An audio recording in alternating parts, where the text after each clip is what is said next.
As the super soul of all living entities, purport of Srila Prabhupada, Lord Krishna could understand what was going on in the mind of Arjuna. The use of the word Hrishikesha in this connection indicates that he knew everything, and the word Partha meaning the son of Pritha or Kunti is also similarly significant in reference to Arjuna.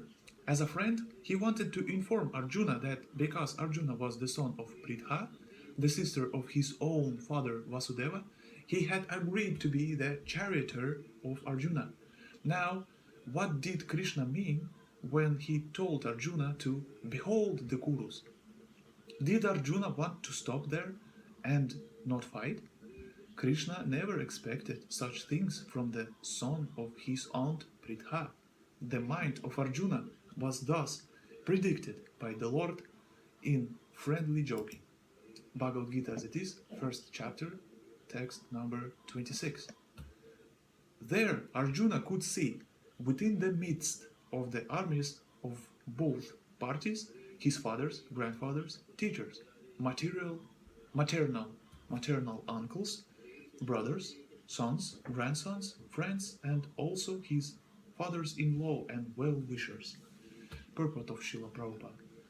On the battlefield, Arjuna could see all kinds of relatives. He could see persons like Bhurishrava, who were his father's contemporaries, grandfathers Bhishma and Somadatta, teachers like Dronacharya and Kripacharya, maternal uncles like Shalya and Shakuni, brothers like Duryodhana, sons like Lakshmana, friends like Ashwatthama, well-wishers like Kritavarma, etc.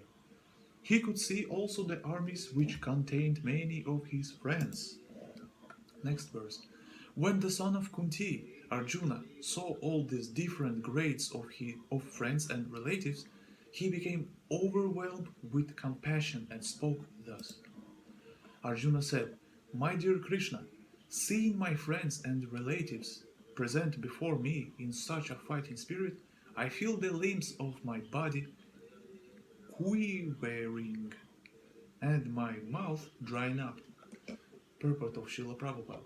Any man who has genuine devotion to the Lord has all the good qualities which are found in godly persons or in the demigods, whereas the non-devotee, however advanced he may be in material qualifications by education and culture, lacks in godly qualities.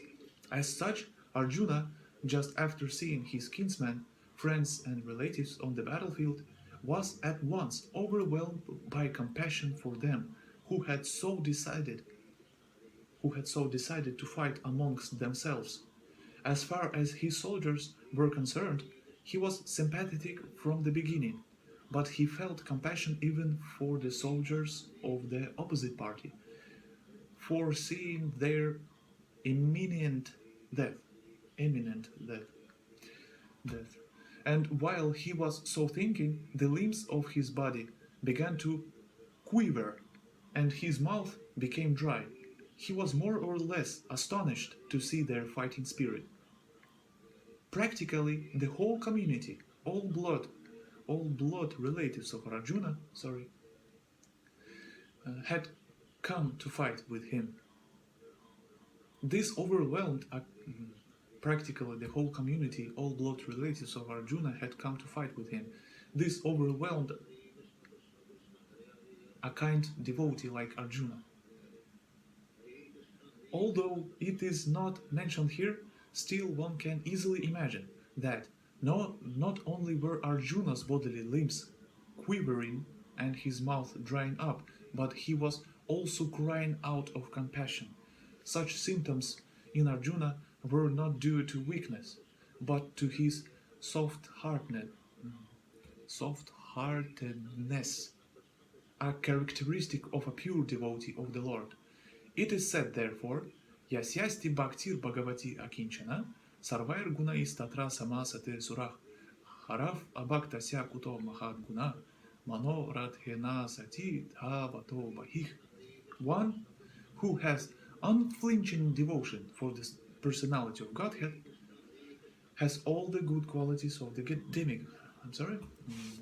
It's better to read from the database.io directly from the books of Srila Prabhupada, not from my shrine. One who has unflinching devotion for the personality of Godhead has all the good qualities of the demigods, but one who is not a devotee of the Lord has only material qualifications that are of little value. This is because he is hovering on the mental plane and is certain to be attracted by the glaring material energy. Bhagavatam 5.18.12 from 5th canto of Srimad Bhagavatam.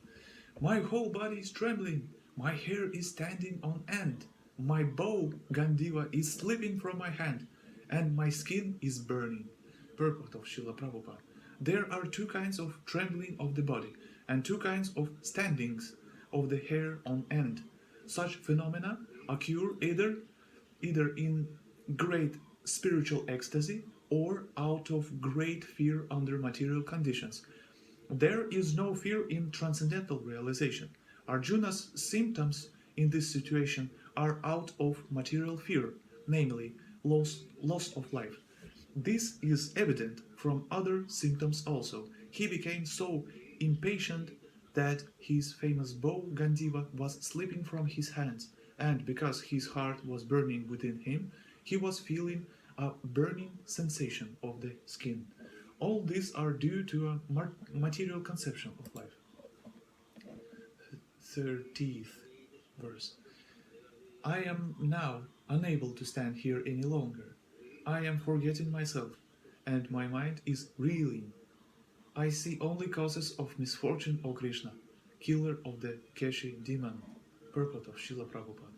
Due to his impatience, Arjuna was unable to stay on the battlefield, and he was forgetting himself on account of this weakness of his mind. Excessive attachment for material things puts a man in such a bewildering condition of existence. Bhayam dvitiyabhiniveshataha syat. Bhagavatam, 11th canto, 2nd chapter, 37th verse. Such fearfulness and loss of mental equilibrium take place in persons who are too attached by material conditions. Arjuna envisioned only painful reverses in the battlefield. He would not be happy even by gaining victory over the foe. The words nimittani viparitani are significant. When a man sees only frustration in his expectations, he thinks, why am I here? Why am I here? Everyone is interested in himself and his own welfare. No one is interested in the Supreme Self. Arjuna is showing ignorance of his real self-interest by Krishna's will. One's real self-interest lies in Vishnu or Krishna. The conditioned soul forgets this, and therefore suffers material pains. Arjuna thought that his victory in the battle would only be a cause of lamentation for him. Time is out. Thank you very much for your compassionate hearing. The continuation is on database.io, where the books of Srila Prabhupada are available, and Bhagavad Gita as it is, given by His Divine Grace, A.C.Bhaktivedanta Swami Prabhupada, Founder-Acharya of International Society for Krishna Consciousness.